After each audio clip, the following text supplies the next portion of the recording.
Hello and welcome. Well, I think it's fair to say that parents are completely over extended lockdowns and homeschooling.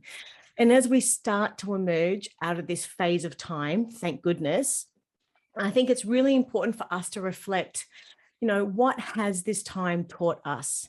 How is it likely to affect our children's future? And what can we do to best support them in their future? Which is basically what we're here to discuss today with our special guest. Today, we're speaking with Greg O'Connor on the strategic importance of equipping young children with the skills for employment, decent work, and entrepreneurship, and all of the good things that they need to be able to take from this point in time that we've just gone through and continuing to go through. Now, a little bit about our guest. Greg is an Australian educator with over 30 years of experience and is the Educational Technology Manager for Texthelp. Now, this company works with a range of institutions, including the Western Sydney University and the ACT Department of Education, to improve literacy and numeracy skills through technology. Thank you so much for joining us, Greg. How are you doing? I'm good. Thank you, Rachel, and thank you for having me. Yeah, I'm really excited to have this chat because, over sort of the last 18 months through COVID, we've been fortunate enough to speak to lots of different people and experts in this space on homeschooling and education and what the impact is, for children's future. So it's always great to get another expert's point of view. But at this point in time, and as well, I was just explaining before, first of all, I'm based in Victoria, and so obviously the amount of families that have been impacted by extended lockdowns and Mm, ongoing homeschooling is different, and every state and territory throughout mm, Australia is different and has been mm. affected in varying degrees. So it's very difficult in that respect for us to be able to speak to our national audience about this particular topic because everyone is affected differently. In doing this preparation for the chat today, I understand that with this potential hybrid of remote learning for the future. Initially, Greg, I'd love to know from your perspective, do you think this hybrid remote learning model will continue post lockdown? And realistically, what do you think the benefits to this actually have been and will be? Yeah, well, it's the big question. What happens at the end? Do we just go back to how things were before, or will it change? Rachel, I work across Australia and New Zealand and all of Southeast Asia in the work that I do. Yep. And I mentioned before we started to record that my kind of background is particularly working with students with diverse literacy needs is my kind of passion, and obviously working with families and stuff. So, when I'm talking to families in Victoria, they're experiencing different issues than, say, a family in Western Australia. I'm actually in Lismore, so up here on the, and we just kind of went into lockdown. We went out of lockdown for 5 days. We went back into lockdown for a week, and now we're out of lockdown for another. It's just confusing, isn't it, for all? And then we've got other states like South Australia going, are we going into lockdown again? So there's a lot of change happening. And so one of the things as a result of all this is there's been a whole bunch of new things we've had to all learn and not learn. And so it's going to be really interesting to see at the end of all this, whenever that is, Yeah. what things what things we kind of keep and what we don't keep. We just know that there will be. We had a research team last year look at this issue for us and look at the whole hybrid model and how it's going to impact upon families and students and teachers. And we just know there's an expectation from teachers that things will be different when this is all finished. But hopefully what they're going to do is take out the good bits that we've discovered. And there's been some good bits. From a parent perspective, one of the good bits, I think, is homeschool communication. That's really changed, hasn't it? Because you're basically communicating every day with your school in some way or another. And that's actually been a big change. You mentioned ACT Department of Ed. So we have a whole bunch of projects we do with them around providing some literacy tools to help, particularly the students who are struggling readers and writers. And so I've been running parent webinars, and maybe before COVID, I might have got, 10 or 15 people for some of those webinars. We've been getting over 100, every time we run one of those webinars, over 100, 150, 200 parents to those webinars who just kind of are going, we need to find out more. All of a sudden I'm seeing, particularly around technology, I'm seeing these tools being used. I need to find out more about these, because all of a sudden I'm seeing how they're being used and why they're being used, and I need to find out more. So I think there's going to be changes. I think the two changes I see are, and we might talk a bit more about this, is homeschool communication and the use of technology are going to be two of the big things that are going to always be different from now on as they were before. And you're saying the use of technology more so in supporting children as an additional avenue for education to support them, or in just in communication in general? Kind of both. So just educational technology in itself. So last year, say in Australia last year, when COVID first hit, we had like 190% increase in teachers trying to find the right technology to support their students who are no longer in the classroom. So we all realized, they're not with us, they're at home. And the only way we're going to actually have a connection is technology. It went from being a maybe thing we should use to we must use this. And so and of course, I'm talking more than just Zoom. I'm talking around a whole range of different tools. So we know that the technology tools that for all our kids are really important.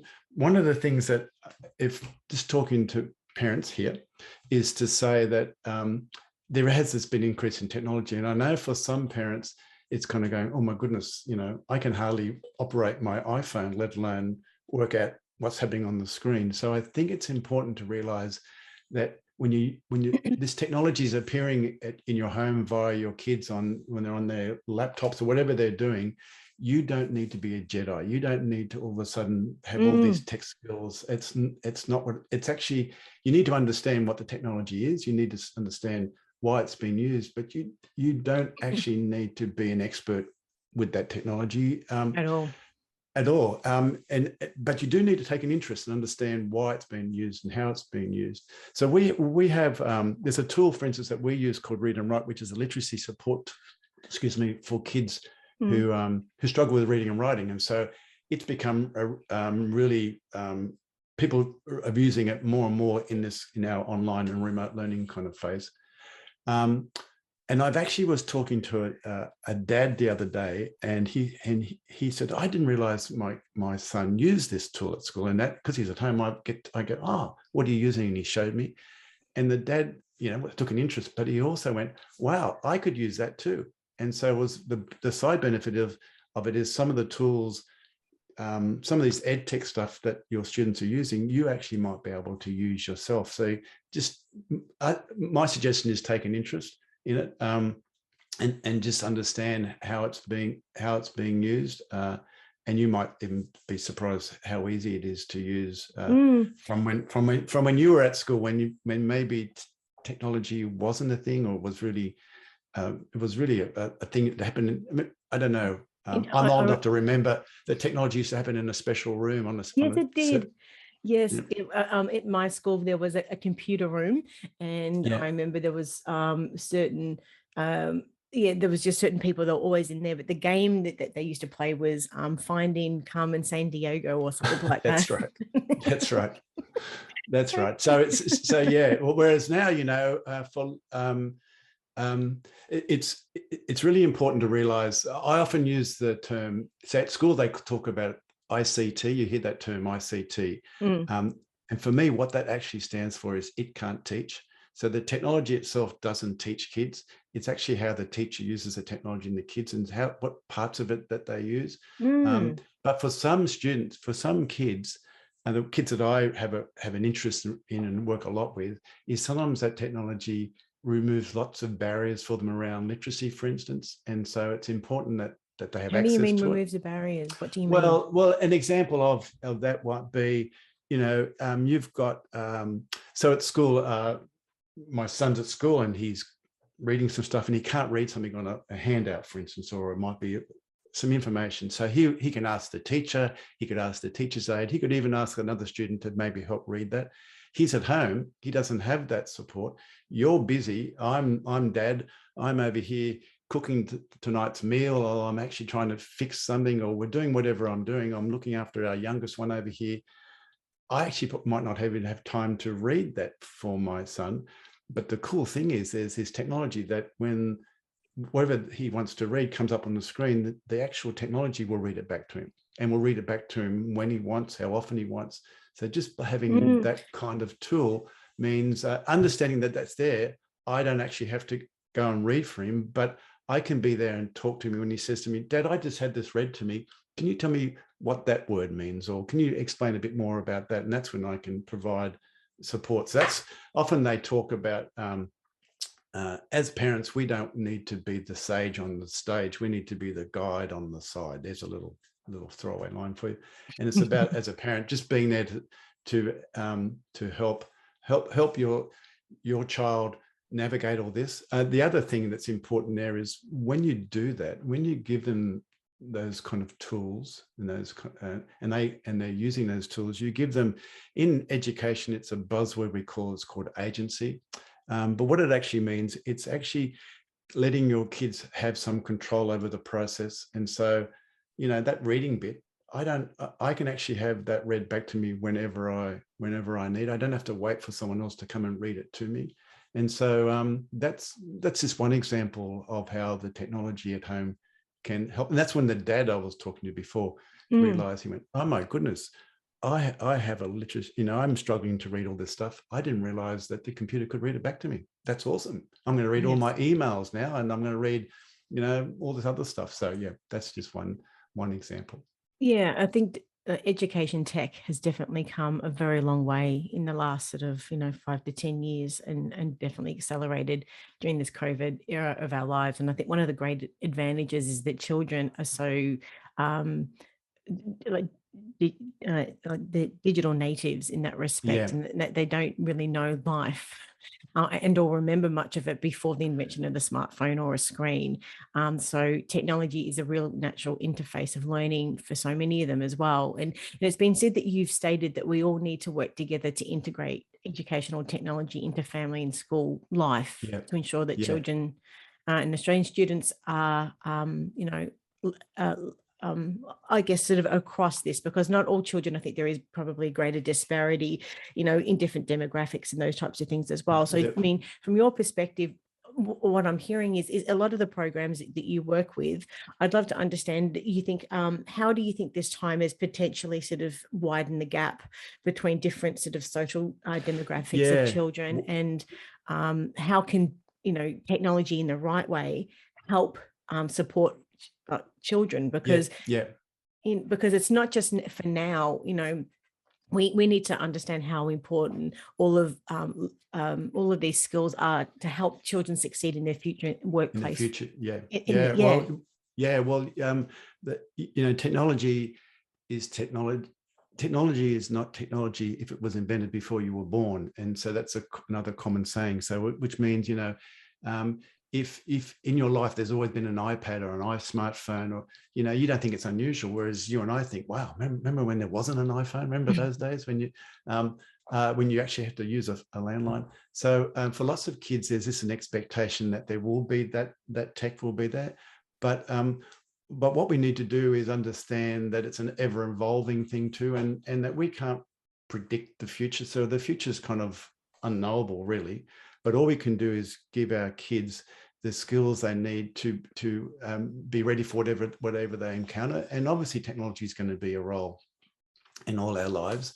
So as families, what we need to do, as I mentioned before, is, and as parents, is not try to become a tech expert, but understand where the benefits are and use those, but also understand the pitfalls. And so things like, making sure that the amount of screen time you give your kids, and I'm sure you've talked about this before in other podcasts, but as we're kind of in this online remote learning and kids are at home, and particularly you guys in Victoria, one of the really important things is not to try to replicate school, not to try to be what school is at home.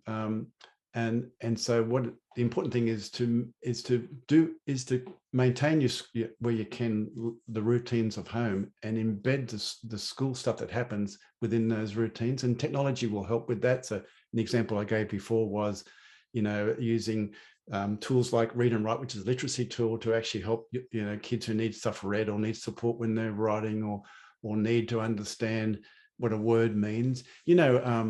Just like I used to remember my kids would always ask, Dad, what does this word mean?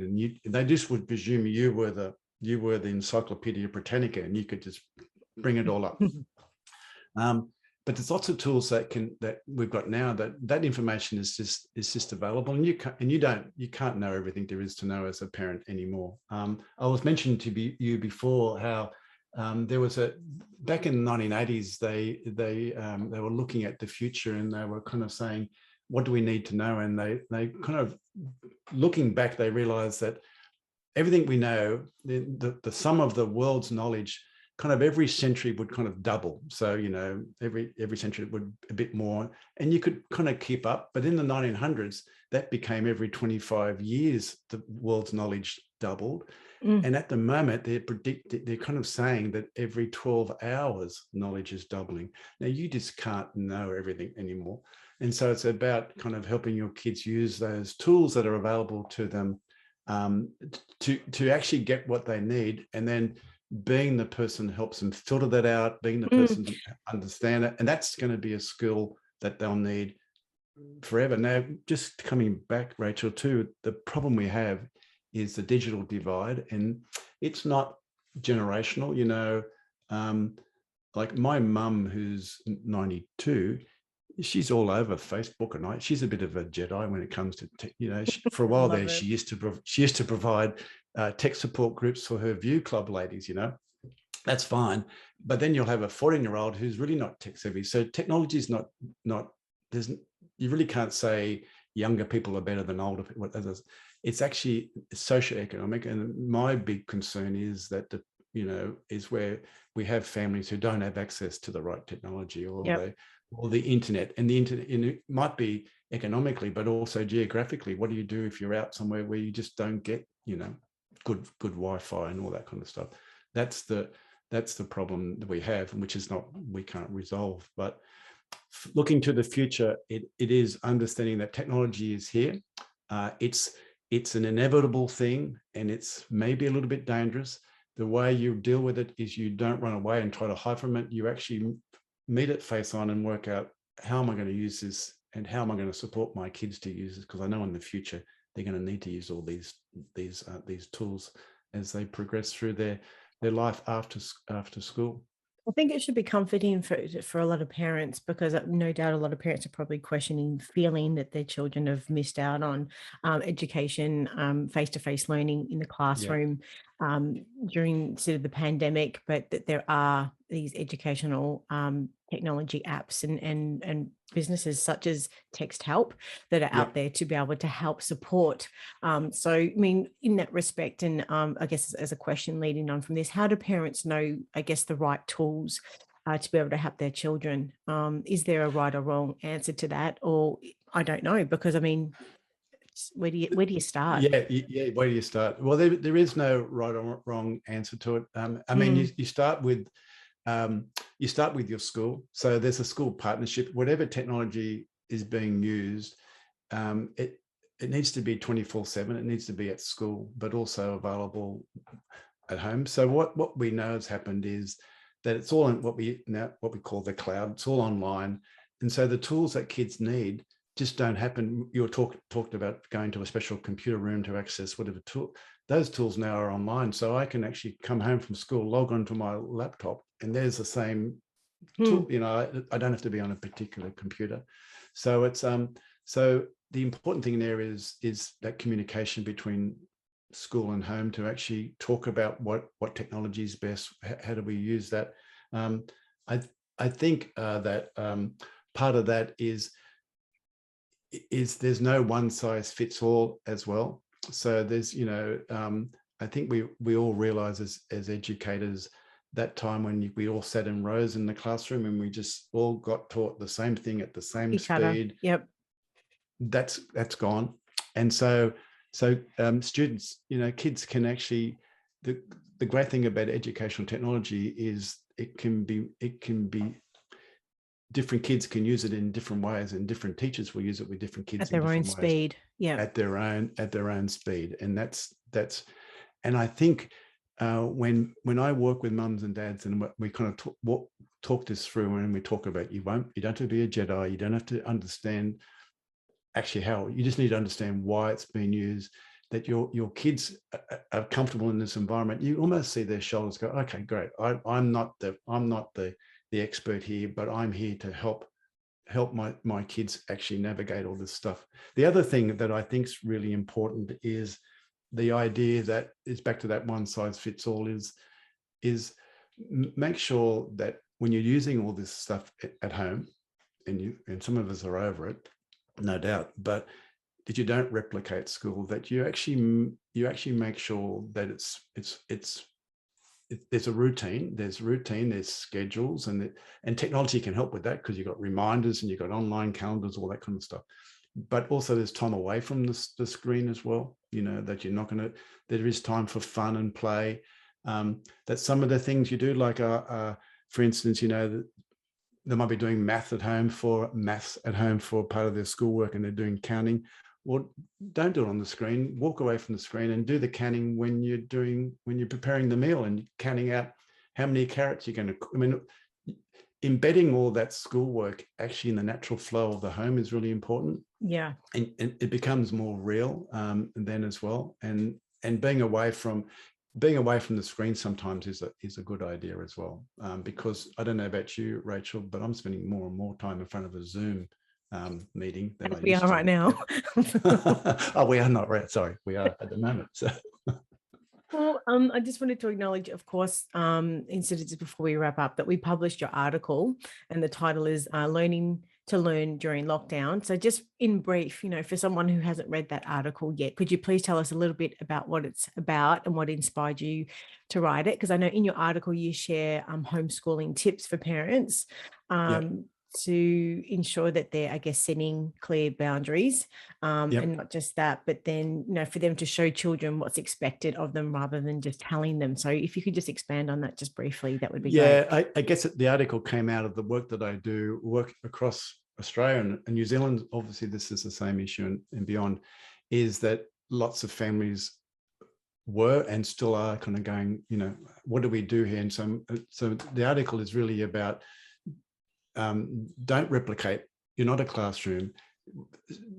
Do what you have to do at home. Support your kids by setting boundaries, by having routines, by making it really clear what they have to do.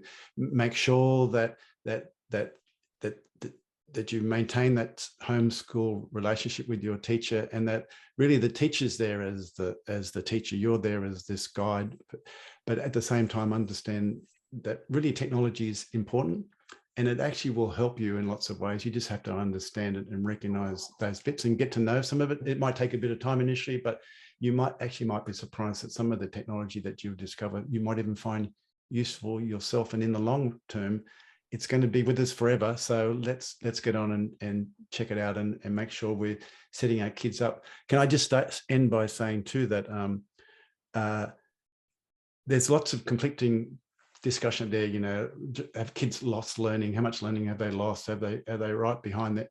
I don't think we as parents need to stress out about that. I think it's our kids. It's about giving them resilience, and they can be resilient, and it's about being positive with our kids and saying, things like, we can do this. It's okay. It's all going to come to an end eventually. But when you're here, let's have a bit of fun. Let's get this done. And next year it's a new year, and we're going to start again, and hopefully you'll be back at school. But won't it be cool, because you'll have learned all these new skills and you're going to keep using them even when you go back to school. Well, that's just the thing. And obviously we'll have a link through your article, but there's some great tips in there that you can provide, and that you do provide to parents, teaching like a digital native, and tips for surviving lockdown learning, and then learning after lockdown. So I think it's definitely worth a read.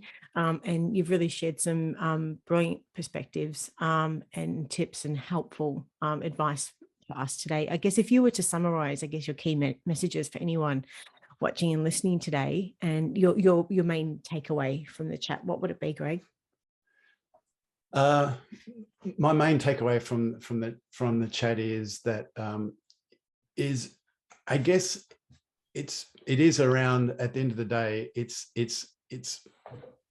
the attitude that it's tough. I think it is tough, and we have to recognize for families at home, this has been really tough. This has been imposed upon us, and we've really been struggling to figure out what we do. But my main takeaway from the day would be that regardless of all that, there'll be some really positive things that come out of that. There'll be, your relationship with your school will change, and let's actually use those positives going forward. And maybe your understanding of technology will have changed a bit too. And maybe you'll actually see not only the benefits for your kids, but maybe even for yourself. And would you say also, just as comfort to parents, that there is a lot of educational technology out there to be able to help support their children in life after lockdown and during, I guess, this transition of a hybrid learning model as well? Yeah, there obviously there is. And in fact, I think I mentioned before around the huge increase of people trying to get apps, and there's a lot of technology out there. In fact, so what you need to do is there is great technology out there, but it's really important to have a discussion with your teacher and your school about the technology they're using, and make sure there's a coordination of that across home and school. And yeah, it's for lots of our kids. Also to finish with my background in working with kids with diverse literacy needs, some of that technology you'll discover is actually becoming more and more essential, and it's really important that our kids have access to it. Yeah. Greg, if parents have got any questions and or want to reach out to you and or learn more about Texthelp, whereabouts can they find you?